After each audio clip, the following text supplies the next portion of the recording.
Arc Raiders has taken a lot of people by surprise. It's an extraction looter shooter in a packed genre, but somehow still manages to feel fresh. The shooting, the physics, the chaos, it's all really good. But what finally hooked me wasn't just the combat, but the way in which the storytelling and lore of Arc Raiders is so well tied into the beautifully crafted environments of the surface our raids take place in. The beautiful skies, abandoned highways, the strange Arc machines stalking the ruins, this whole idea of humanity retreating underground, it all feels like there is a bigger story hiding just beneath the surface. And the more I played, the more I started noticing breadcrumbs, little details, patterns in the environment, hints that the developers wanted us to piece together something a bit bigger, something about the fall of humanity, the origins of the Arcs, and maybe even how the survivors might one day save what's left. And that's when I had an idea. What if I explored these environments the same way I approach real-world architecture? Because buildings and landscapes, they're not just objects, they're choices. And those choices tell you why something was built, how it was used, and what the people who built it feared. So come with me on a different kind of Arc Raiders journey. Part exploration, but part investigation, using environmental storytelling and architectural analysis to uncover what this world is actually saying. And there is a lot here, enough to challenge first impressions, enough to raise new questions, enough to paint a much darker and more complicated picture of humanity's final days. So jump into the tube with me as we take a closer look at one of the most fascinating maps in the entire game, a location that I think holds some of the biggest clues to what happened near the end of the world, Asera Spaceport.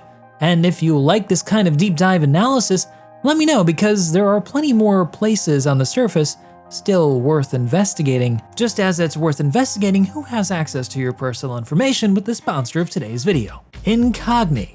A few years ago, my identity was stolen, and I'm still dealing with the fallout from that today. It happened because my personal info, social security number, address, work history, all that was already on the internet floating around, being sold or hacked by whoever wanted it. And it's not just your name or email. Data brokers trade your phone number, relatives, shopping habits, even your full employment history. If one of those companies gets hacked, like what happened with me, it can get ugly fast. That's why I use Incogni. They get that data deleted right away. They reach out to the data brokers that have it for you and handle all that nasty back and forth. And now with their new custom removals feature in their unlimited and family unlimited plans, if you find out any of your information is on those people search websites out there, a privacy agent will reach out and get your info taken down. When I signed up, I found that over 90 companies were holding my personal info, and it kept growing after that. So no wonder I kept getting invited to those shady investor groups. So if you want a little bit more peace of mind like me, go on over to incogni.com/morphologist and use code morphologist for 60% off. And if it's not for you, you can always get your money back with their 30-day money-back guarantee. Again, that's incogni.com/morphologist. Before we dive into any kind of theories, we first need to ground ourselves in what Arc Raiders actually tells us in the official canon. Right now, it's pretty sparse, but what's clear are a few major events. First, long before the machines arrived, the world was collapsing already on its own. There was a global environmental disaster that wiped out most of surface civilization. Cities fell, governments toppled, and the atmosphere became so hostile that humanity had to retreat underground to survive. That's the first fall, the end of the old world as we knew it. Only after the collapse, once humanity was already struggling to survive, did something new appear in the sky. Strange machines began dropping to the surface, the Arcs. Nobody knew who built them or why they'd come. The first wave hit them hard, but the survivors in the Rust Belt luckily fought them off for nearly a decade. But it wasn't a victory that rebuilt anything. It was just one that bought them enough time to breathe before the next wave hit. And the second one hit even harder, driving the last remaining humans into underground refuges like Speranza. That's the hub in which we find ourselves in the game right now. And life there isn't easy. It's cramped, it's starved, it's constantly on the edge, and that's why raiders need to head topside to scavenge and fight Arc patrols to bring back whatever the community might need to keep going. But there's one more important piece, a kind of mystery surrounding something called the Exodus. We know that shuttles left Earth at this time for off-world destinations to escape the catastrophe that was happening on Earth. We don't know when this happened in this timeline. We also don't know who left with this wave, how many made it, and where they went. Only that they left Earth and abandoned what was likely the majority of what was left of humanity. And clearly, for all we know, they never came back. Everything else at this point, the intentions, the missing pieces, the real story behind the arcs, it's all unknown. But as you'll soon discover, as I did, there are lots of pieces left over topside to tell us a more complete picture of what happened. Looking at the overworld map, there are a number of locations that we can visit via the old tunnels. One of them is called Asera Spaceport. Now, before we go there, I think it's worth paying attention to its name. The game never names a country, but clues are everywhere here. The Mediterranean building styles in some of the maps, the tiled roofs, stuccoed facades, vernacular stonework, signage in Italian, it all quietly points towards Italy, or at least a fictionalized mirror of it. And that makes the name even more interesting. Asera is actually a real town in Italy, northwest of Mount Vesuvius, the same volcano that buried Pompeii and Herculaneum. And sure enough, the world map features a volcano in almost the exact same orientation. The coastline is shifted, possibly due to climate change, possibly artistic license, but the echo here is very strong. And then there's that name, Asera. In Latin, it means a ceremonial altar used to burn incense for the dead, a funeral vessel, a tribute to loss, a way to preserve memory. Intentional or not, the symbolism here feels a little too perfect. A spaceport, the height of human ambition, now reduced to a rune named after an altar for the dead, a gateway to the stars surrounded by the ashes of civilization, a place where humanity's last hopes literally burned their way into the sky. Suddenly, the dual towers of the launch facility looming in the distance carries a more ominous and dark meaning. The approach I've chosen to begin my analysis is from the entry point, the one that would have been used back when this was still in operation, located in the southeast corner of the map at a highway. And if you've ever visited this location yourself, it's one of the ways you might have entered through. And here, amid the wreckage of what remains of a final traffic jam frozen in time, for those who clearly never made it out, is our first major clue. Weathered green highway signs still mounted above the road at a checkpoint, reading in still legible characters, Asera Spaceport. What makes this interesting is that you don't put highway signage on the main approach of a secret base.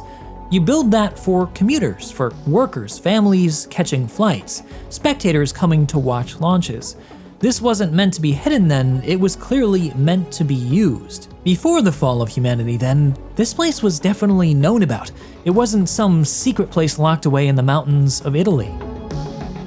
But after passing through that dilapidated gate, the procession shifts from an open civic infrastructure into something far more defensive than you might assume for a place like what we'd see today at our airports. Whatever Asera started as, it evolved into something else. Now past this checkpoint, another question emerges, one that every architect asks. Why build here? Buildings don't just choose their ground, people choose it for them, and that choice reveals purpose. Viewed not as a game map, but as a design object, one thing becomes immediately clear. Asera is not close to any kind of city center. It's not in a convenient flat open area next to the ocean. It's nestled against a mountain chain, with its entire backside anchored into stone. And its front faces face a vast sea of sand, a landscape that feels off, like a dried up basin of a coastline transformed by violent climate collapse. So the spaceport then sits between two extremes, mountains behind and a barren wasteland ahead. This isn't where you put a regional spaceport for convenience then, this is where you put something that needs to be shielded, controlled and concealed, and maybe defended. The siting then does a tremendous amount of work here. The mountains serve as a natural blast wall, the only real approach vector exists on the highway, and a shifting coastline would have increased remoteness. Anyone approaching across the flats would have been visible then for kilometers. The site suggests a structure built to function in peacetime, but to endure catastrophe. Asera wasn't just placed here then, it was anchored and built for something that the builders clearly expected was coming. Closer to the core though, subtlety begins to disappear. The perimeter walls are massive, poured concrete fortifications, far beyond anything for crowd control. Watchtowers, parapets, reinforced towers. It looks like a fortress more than a spaceport. But the walls alone don't tell the full story.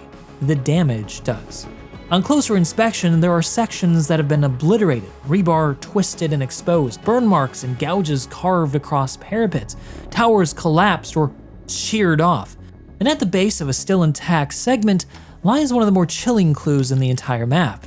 An ancient rusted hulk of a Queen-class Ark, frozen mid-climb, upper carapace caved in, limbs locked in the act of hauling itself over the wall. And it's not the only remnant of a Queen. These aren't just small drones, these are the apex Ark warforms that we know so far. And the state of decay of them tells us something pretty critical here. Whatever battle happened here happened a long time ago, likely during the first wave. And a Queen doesn't just climb a wall unless there's something inside that matters. It didn't die mid-assault unless defenders were also putting up an extraordinary fight. Standing before these colossal rust-fused carcasses, you can picture the siege. Ark swarming the perimeter, Queens scaling the walls, defenders desperately trying to buy time for evacuation, shuttles to escape, or maybe escaping underground. Ysera wasn't abandoned then, it was attacked, violently and at scale, and eventually it clearly fell. What exactly was happening at this complex? Well, there are more clues that we can find in the northwest corner at what's called the Arrivals and Departures buildings, part of a larger network that signifies a much bigger picture of humanity near the end of its golden era. On the northwest side of the complex, two clearly marked buildings appear, Arrivals and Departures.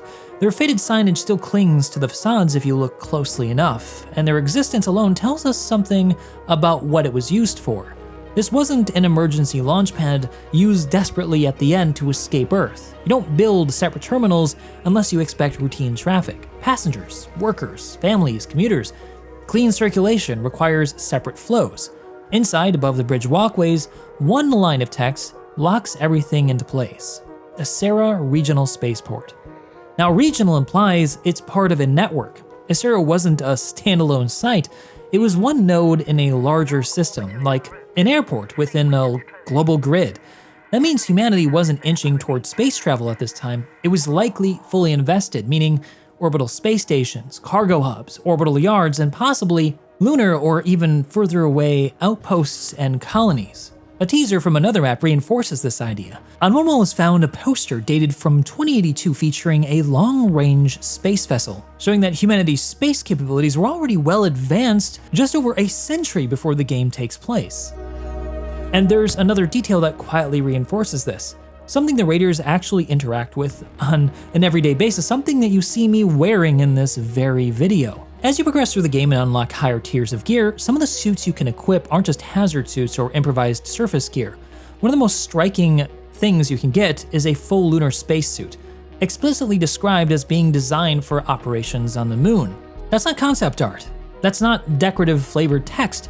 It's a diegetic artifact left over for us to find. It's a small detail, but combined with the regional spaceport label, a poster dated back to 2082, and the network implied by Ysera, it paints a consistent picture here. Humanity didn't just dream of the stars at this time, they lived out there, and by the time Ysera was operational, space travel wasn't extraordinary anymore, it was likely an everyday event. Which raises questions the official lore never answers. Where did those people go? What became of the stations and colonies, and why did nobody come back? Ysera's terminals don't give us these answers, but they set the stage for the industrial machinery that powered humanity's reach for the stars. But there are more clues yet hiding behind these walls. Following the facility's natural flow, the path cargo and spacecraft would likely take reveals Ysera's true complexity. Just north of the Arrivals, a large shipping warehouse sits against the wall. Conveyor systems, loading bays, container racks. This wasn't just for passengers. Ysera was also a freight hub, moving goods up and down the gravity well. And in the southeast corner, a flight control center and tower complex paint the picture of an operational brain coordinating high volumes of launches. The most striking shift happens along the eastern cliff face. Adjacent to a series of hangars sit a series of buildings in which are contained automatons, boxy, faceless utilitarian machines built for labor, welding, lifting, assembly. These aren't like Lance, the trader that we see inside Speranza. These are industrial robots. Their presence suggests that Acera could operate with minimal human staff. It was efficient, scalable, possibly necessary if population numbers were dwindling, or worse, if the people who owned it didn't want people they didn't want coming with them involved in the effort. All of these elements converge at the north side of the facility. There lies something called the Trench, a deep ravine carved into the earth, spanned by a colossal gantry system crane running on rails along its entire length. And its purpose here is pretty clear. It was a transfer spine. The crane hauled finished shuttles and boosters from the 3 armored cliffside hangars tucked safely into the mountain behind massive fortified doors, moving them along their trench to the eventual launch site. But some of them clearly never made it out. One such booster looks to be frozen in time, moments before evacuation was attempted, but interrupted abruptly. But there's another piece to this puzzle that you may have looked right at, but not seen. And that's the existence of tunnels and bunkers scattered around the interior and exterior of the spaceport. These are exit from underground locations, transit systems that lead to places like Speranza, leading straight into the facility. And that suggests that these tunnels weren't for crowds. They were for people who needed protection. They needed private access. Were they added after the collapse, or were they part of the plan? That is a piece of the puzzle that has huge implications depending on when they were built. And the deeper you explore Acera, the more it feels like the facility had 2 faces. A public spaceport for a thriving civilization, and a hardened, long-planned exodus site built for the day humanity might need to flee. And that day clearly came. Arc Raiders gives us these fragments, but Acera gives us patterns that we can pull from. Put together, they form a plausible timeline. Long before the fall, humanity thrives in space. The 2052 poster and the existence of a regional spaceport implies a civilization already deep into space travel. By Acera's prime, humanity likely had orbital infrastructure, cargo hubs, off-world facilities, maybe even outposts on other planets in our solar system. This wasn't then the beginning of humanity's ascent, it was already in full maturity by this time. But then came environmental collapse and the end of civilization. The official lore confirms a global ecological catastrophe destroyed societies before the arcs ever appeared. Gas masks, hazard suits, emergency shelters, the surface was dying, and all of these bits of evidence seem to support this. Earth, at some point, became uninhabitable. Next, society likely broke down, and the highway starts to tell this story. The traffic jam outside Acera marks the moment everything probably snapped. People fled toward the spaceports at some point, but private tunnels and bunkers reveal the truth. Not everybody was meant to leave, and that's why those walls were likely built in the first place. Only the elite then likely had access, which leads us to the likely location in the timeline for the Exodus. Acera activates its lifeboat. Those who escape retreat to orbital infrastructure and off-world colonies. And then, afterward, silence. They wait, believing Earth is finished, a brown ball that will never host life again. But something unexpected happens. Over the course of many years, maybe many decades, they begin to notice that the Earth is actually recovering, something that nobody expected would happen. And worse yet, when they look more closely at the recovery, they notice that humanity too had survived the decades underground and had begun returning topside to reclaim old infrastructure, the same infrastructure that could put them into space. Places like Acera came back into view, and the survivors begin, intentionally or not, to reawaken the machinery of spaceflight. Now, from the perspective of the Exodus humans, this likely looked to be a threat, a potential conflict, potential revenge, or a rival civilization from people who were likely around during the fall, or at least remembered it and remembered those who had abandoned them. And so those Exodus humans did something extreme. They created and deployed arcs. Giving into their fears, giving into their worst parts of humanity, they sent those arcs down to those humans to destroy what was left, out of fear of revenge and out of greed for wanting to take back what they thought was rightfully theirs, the precious blue dot that at least at this time is humanity's best way to survive. But the Exodus humans, with all their advanced technology, underestimated the survivors. Asera Spaceport tells us that they put up a hell of a fight. While the Arks may have achieved their objective of destroying any hope of the remaining humans getting out of the gravity well and into space, canon still tells us that humanity defeated the Arks and were able to live topside for some time, building new towns, new outposts, new societies. But all that came to an end, with the second, more advanced wave of Arks that followed, that finally forced humanity underground for good. For the Exodus humans, it's in for a penny and for a pound. Once they failed to destroy the remnants of humanity on Earth, they realized that if they were ever to discover that those Arks were created by humans to destroy what was left on Earth, well, there could never be peace between those two peoples. And besides, the Exodus humans likely already saw themselves as more advanced and more worthy of survival than those who were left, the dregs of society that weren't good enough to leave on those shuttles into space. But that is just my theory. Much of what I've pieced together here is still circumstantial. Maybe I'm slightly wrong, or maybe entirely wrong. The timeline really matters here in telling us exactly what happened and who's at fault, what the Arks are, where they come from, and maybe how to defeat them. If it's close to true though, it paints a haunting picture. A civilization divided against itself, a world split between those who escaped and those who were abandoned. And the more you look, the more the world of Ark Raiders feels like it's hiding things. There's the line that's being dug out to a secret bunker, the new map. There's Blue Gates with an active queen. Why is it there? What is it going after? What is it possibly protecting? And there are posters, tunnels, derelicts, and fragments scattered everywhere. There are pieces to this bigger puzzle. So treat this video as a working theory, a first draft of history written from Asera's runes. And on your next raid, keep your eyes open. Maybe one fragment or one sign, one piece of architecture, one old poster could reshape its entire story. So stay safe out there, Raiders, and until next time, I'll see you topside.